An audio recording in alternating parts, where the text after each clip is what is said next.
여러분 안녕하십니까? TV 속 서울신문입니다.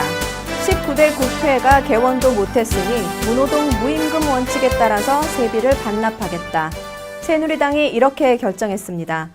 민주당도 의원 연금을 폐지하겠다고 나섰는데요. 취지는 좋은데 어째 특권 포기로 국민의 환심사기 경쟁을 벌이는 것 같습니다. 정쟁만 일삼으면서 특권을 누리는 것이 못마땅하긴 하지만 밥값만 한다면야 특권 보장 못하겠습니까? 이게 국민의 마음 아닐까요?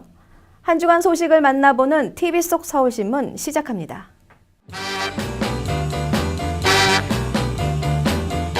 안녕하십니까. 만평을 통해서 한 주일 동안 뉴스의 흐름을 짚어보는 톡톡 만평 백무연 화백과 함께합니다. 백화백 안녕하십니까. 네, 안녕하십니까. 이번 주에는 어떤 뉴스들이 있었는지 하나씩 살펴보도록 하겠습니다.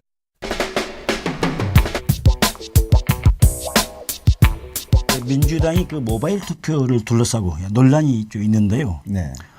이 그림에서 이제 보다시피 그 뭐 내가 하면 뭐 이 로맨스고 뭐 당신이 하면 불륜 이 정도 수준인 것 같습니다. 네. 그래서 자기 계파에 맞는 이익에 따라서 이익에 따라서 그렇습니다. 이제 서로 달라지는. 네. 그런데 활용하지 못한 자신들을 탓해야지 왜 만만한 모바일 투표에 눈을 흘기는지 잘 모르겠습니다. 예. 국민들 참여가 중요한 거거든요. 예. 핑계댈 것 참 없습니다.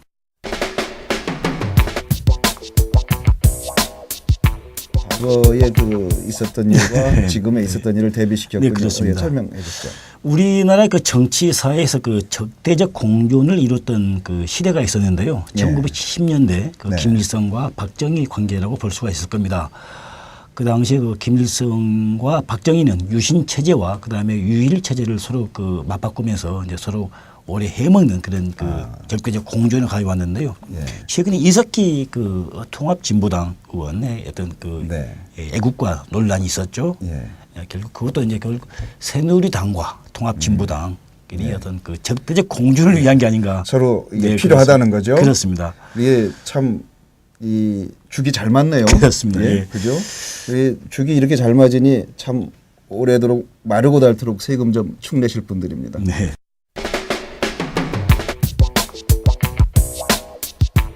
어느 분의 침시 나왔군요. 설명을 좀 해주시죠. 예, 새누리당 이항구 그 원내대표가 그 종북 논란을 계속 이제 공격을 해가고 있는데요. 이번에 그 조갑재 이 우파 언론인이라고 있는데요. 이분이 그 종북 백과사전을 펴냈습니다. 그런데 보니까 통합진보당 15명, 민주당에도 뭐 한명숙, 그다음에 문재인 이런 분들도 이제 간첩을 몰아서 해봤더니 이 포상금을 계산해봤더니 한 165억 정도가 됩니다. 이게 상당한 돈인데요. 그러니까 침대에 앉아가지고 신고를 빨리 해야 되는데요. 마누라 몰래 써야 되겠구나. 참 품이 야무지시네요. 이 국회의원 하기도 참 피곤하겠습니다. 이분한테 잘 보여야 간첩이라도 안 되고 좀 정상적으로 할 수 있지 않습니까? 이항구 원내대표도 이 간첩을 알고도 신고 안 하면 그 불고지죄로 걸릴 수가 있습니다. 조심해야 됩니다.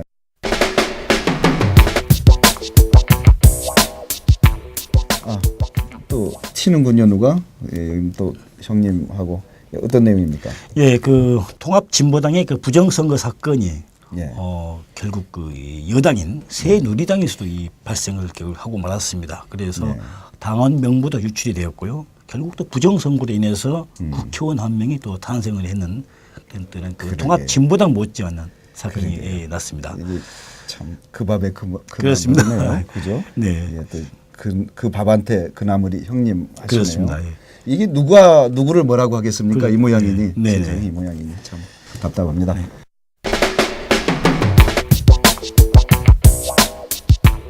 500년 도읍질 이게 길제의 시든가요? 아주 어떤 내용입니까? 네, 어제 디도스 특검이 결국 디도스 수사 결과를 발표했는데요. 결국 혹시나 했던 역시나처럼 윗선은 없었다 이렇게 이제 발표가 되었습니다. 결국 특검도 역시 마찬가지군요. 그렇습니다. 검찰이 최근에 계속 히트작을 내더니 그러니 이 검찰에서 안 되면 또 특검도 가고 이렇게 안 되면 다음에 어떻게 해야 됩니까? 특특검만 특특검 거기서 안 되면 슈퍼 울트라 특검 뭐 이런 거 그렇죠? 뭔가 참 이 기대치를 다 못 미칩니다. 그러니까 요즘은 뭐 수사했다면 면죄부 주는 게 일이에요. 그렇습니다. 예, 예. 그렇습니까? 네. 그리스 재총선 결과 신민당이 제1당이 된 데 이어 연정구성에 성공하면서 유로존 이탈과 국가 부도 위기를 넘겼습니다. 군인이 복무 중 자살한 경우 훈련이나 직무 수행과 관계가 있다면 국가 유공자로 인정할 수 있다는 대법원 판결이 나왔습니다. 정부는 운전 중에도 담배꽁초 등 위험한 물건을 버리면 범칙금 5만 원과 함께 운전면허 벌점 10점을 부과하기로 했습니다. 백업에 수고 많았습니다. 예, 감사합니다. 톡톡만 평 여기까지입니다. 안녕히 계십시오. 6.25 한국전쟁이 올해로 62주년을 맞았습니다. 그 숭고한 뜻을 기리기 위해서 다양한 행사들이 열리고 있는데요. 전쟁기념관에서는 대중예술작품으로 당시를 조명하는 특별한 전시회가 있다고 합니다. 박홍규 PD가 소개합니다. 6.25 전쟁 발발 62주년을 맞아 대중예술작품을 통해 그 당시를 조명하는 특별 전시회가 19일 오후 김관진 국방부 장관 등 주요 관계자가 참석한 가운데 열렸습니다. 6.25 전쟁 당시 생산되거나 6.25 전쟁을 반영한 문학, 미술, 노래, 영화 4가지 분야의 예술작품 200여 점이 선보입니다.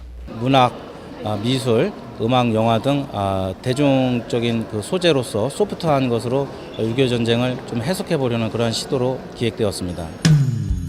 전시실 입구에서는 전쟁 당시 피난지 부산에서 김동리, 박인환 등 문인들의 사랑방 역할을 했던 다방 밀다원을 재현했습니다. 전쟁이 끝난 후 김동리 선생은 이곳을 배경으로 한 밀다원 시대라는 단편 소설을 발표하기도 했습니다. 원고지에 그려진 6.25 전쟁 코너에서는 시, 소설, 평론 등 문학작품 34점이 전시되고 있습니다. 최태웅 소설집 전우파, 황순원 소설집 고개사 등 전쟁을 배경으로 한 문학작품과 전성문학 등 희귀정기 간행물을 볼 수 있습니다. 종군 화가로 활동한 우신출 화백의 작품 73점도 전시됩니다. 우 화백이 1950년 9월 28일 서울 수복 이후 한 달가량 동부전선을 따라 북진하는 국군과 함께 전장을 누비며 당시 상황을 스케치, 수채화 등으로 남긴 것입니다. 관람객은 빔 프로젝트를 통해 작품들을 확대 영상으로 볼 수 있습니다. 6.25 세대는 아니지만 그래도 여기 오늘 와서 여러 가지 그림도 보고 그때 당시 상황도 보면서 되게 많은 걸 느끼고 단장의 미아리 고개, 원안의 38선, 외나무 다리 등 당시에 불러줬던 노래와 전우가 남긴 한마디, 종군 수첩, 포화 속의 십자가 등 필름에 담긴 6.25 전쟁 관련 영화 41점도 전시되고 있습니다. 그 전쟁 상황 속에서도 문학이 발달하고 소설이 발달하고 저런 걸 통해서 이제 우리나라 전쟁 세대를 알 수 있구나. 너무 가슴이 뭉클하고 조국과 국민을 위해서 돌아가신 선열들의 그 고귀한 넋을 다시 한번 생각하게 되네요. 이번 특별 기획전이 젊은 세대들에게 익숙한 장르의 문화예술작품을 통해 6.25 전쟁의 참상과 평화의 소중함을 느끼는 계기가 되길 기대합니다. 서울신문 박홍규입니다. 요즘 무더위로 많이 지치시죠? 지난 19일에는 12년 만에 6월 최고 기온을 보였다고 합니다. 이런 이상 고온으로 가뭄도 나타났다는데요. 어떤 상황인지 성민수 PD가 전합니다. 뜨거운 불볕더위. 시민들은 햇빛을 피해 양산도 쓰고 잠시나마 무더위를 달래기 위해 아이스크림도 구입합니다. 날씨가 너무 더워서 직원들 먹이려고 사오는 거예요. 너무 더워갖고. 날씨 너무 덥고요. 너무 더워서 지금 산 거 마시러 왔는데도 너무 더운 것 같아요. 지난 19일 서울 낮 최고 기온은 33.5도로 6월 기온으로는 12년 만에 최고치를 기록했습니다. 연일 이어지는 이상 고온 현상으로 전력 수급에도 빨간불이 켜졌습니다. 이에 대비해 정부는 지난 21일 오후 2시부터 20분간 정전 대비 위기 대응 훈련을 실시했습니다. 가뭄과 폭염으로 기후에 민감한 농산물 일부 품목은 가격이 급등해 최근 3년간 비교한 평년과 많은 차이를 보였습니다. 먼저 붉은 고추 상품 1kg의 경우 평년 4,146원에 팔렸지만 20일 8,740원에 거래됐습니다. 대파의 경우도 평년 1,118원이었던 상품 1kg은 20일 2,040원에 거래됐습니다. 가격이 2배 가까이 오른 것입니다. 전문가들은 농작물의 가격 급등 원인이 가뭄 때문이라고 지적합니다. 기상청에 따르면 지난달 1일부터 19일까지 서울에 내린 비는 10.6mm로 평년치 173.9mm에 10%도 못 미칩니다. 5월 이후 우리나라 주변에 고기압이 정체하면서 비구름이 접근하지 못하고 맑은 날씨가 지속돼 일사에 의한 지면가열이 누적되고 고온과 가뭄 현상이 이어지고 있습니다. 다음 주 초까지도 현재와 같은 기압 배치가 이어지면서 30도를 웃도는 더운 날씨는 당분간 계속될 것으로 예상됩니다. 기상 전문가들은 폭염에 대비한 준비도 철저히 한 한편 고온이 지속되는 만큼 집중호우 가능성이 높아진다며 폭우 피해에 대한 대비도 철저히 필요하다고 지적했습니다. 서울신문 송민수입니다.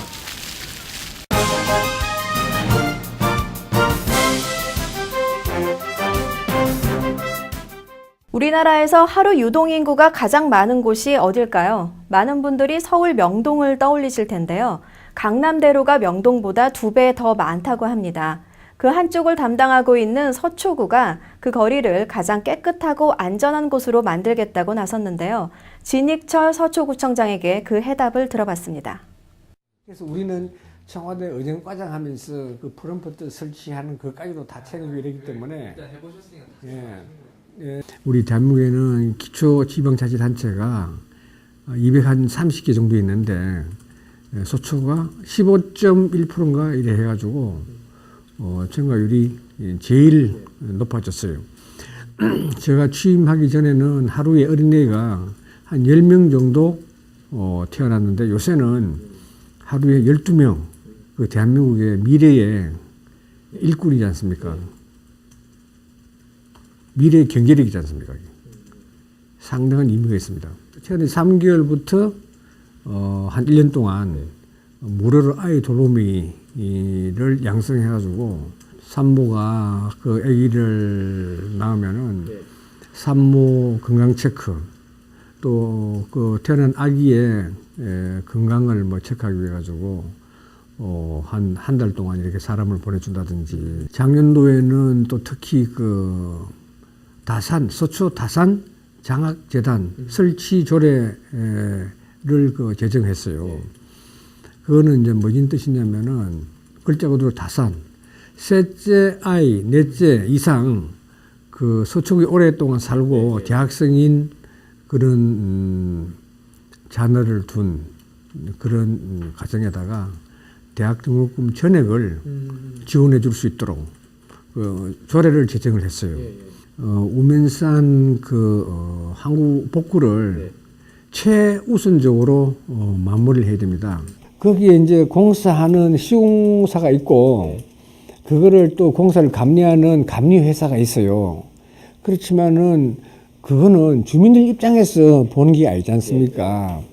그래서 피해를 본 또 그 지역에 오랫동안 몇십 년 동안 산 주민들이 그 현장 사정을 누구보다도 잘 압니다. 직접 보면서 현장 공사를 보면서 지적을 하고 또 보완할 거 보완해 나가고 그렇게 강남보다도 서초가 지대가 낮습니다. 지대가 낮다 보니까 강남구에서 오는 빗물들이 우리 서초로 다 몰려요. 강남역 주변, 특히 진흥아파트 주변, 강남역에서 강남대로 지하 밑으로 대심도에 빗물 저루 터널을 뚫는다든지 또 안 그러면은 사당역에서 동작대로 밑으로 한강 쪽으로 대심도 저루 터널을 뚫는다든지 이런 것들까지 다 포함된 그런 안전한 서초 대책을 이제 마무리하고 또 계속 사업을 추진해야 될 그런 사안들이 있는 거예요. 금년거리를 지정해서 이제 지금 계도를 한참 하고 있는데 언론 반응이 폭발적이다 보니까 또 너무나 홍보가 잘 돼가지고 담배 피는 사람이 거의 없어요. 신논현역에서 강남역까지 우리 구청 앞에 양재역 주변이 신분당선 공사를 하면서 보도가 이제 고압블록으로 된 보도가 전부 다 망가졌어요. 그래서 그것들을 이번에 개통 전에 전부 다 고압블록이 아니고 화강판 속으로 싹 다 바꿨어요. 화강판 속으로. 그러면 그 가격이 한 5배 정도 차이가 있어요. 그만큼 화강판 속으로 까면은 거리가 깨끗하고 또 세련되고 가장 깨끗하고 예? 그 뭐 이렇게 안전한 그런 상징 거리를 강남 대로를 비롯해서 이렇게 조성해 나가겠다는 그런 취지입니다. 한결같이 그 소통, 행정, 현장에 가면은 답이 있다 해서 현장에서 끊임없이 우리 서초 구민들의 말씀을 듣고 또 그 말씀을 통해서 배우고 또 즉시 반응하는 특히 이제 좀 역점적으로 해야 될 부분이 부조리, 부패를 막는 거예요. 일반 행정직들은 23년 동안 본인의 동기가 없으면은 어디로 인사 발령을 낼 수가 없어요. 그러다 보니까 이 한 군데 너무 오래 있다 보니까 업체하고 이 토착 세력들하고 유착이 되는 거예요. 이러다 보니까 이게 2천만 원 이하 수익약 되는 이런 부분들이 돼가지고 그 유착된 업체에다가 끊임없이 그거를 밀어주면서 그러면서 이 왕노릇을 하는 직원들이 극히 일부 있어요.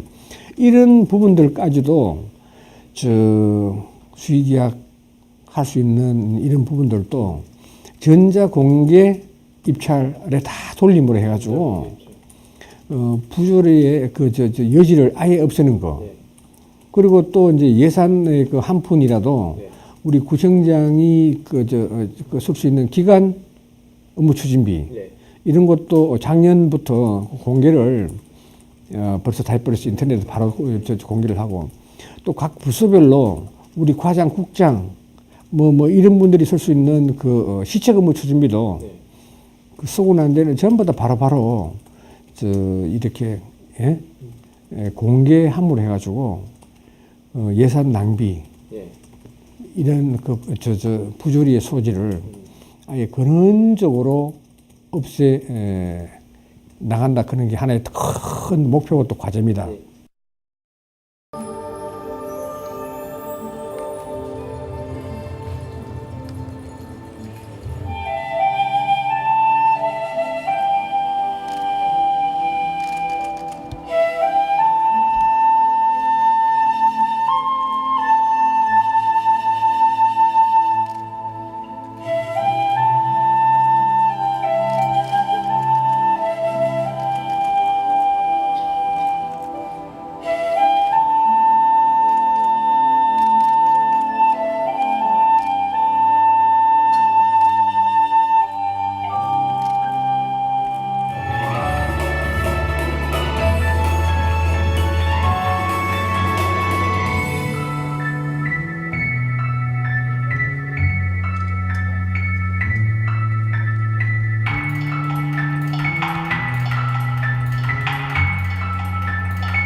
앞서 살펴봤듯이 날은 점점 더 더워지고 강수량은 넉넉하지 않습니다. 전력 수급과 가뭄 걱정이 큽니다. 그야말로 생활의 지혜를 모아야 할 때인데요. 우리가 무심코 꽂아놓은 전기 플러그로 연간 4천억 원이 소모된다고 합니다. 양치질과 설거지를 할 때 물을 그냥 흘려보내는 경우도 많죠. 귀찮더라도 플러그를 뽑고 수도꼭지를 잠그는 작은 실천 꼭 필요합니다. TV 속 서울신문 오늘은 여기까지입니다. 저희는 다음 주 이 시간에 다시 찾아뵙겠습니다. 안녕히 계십시오.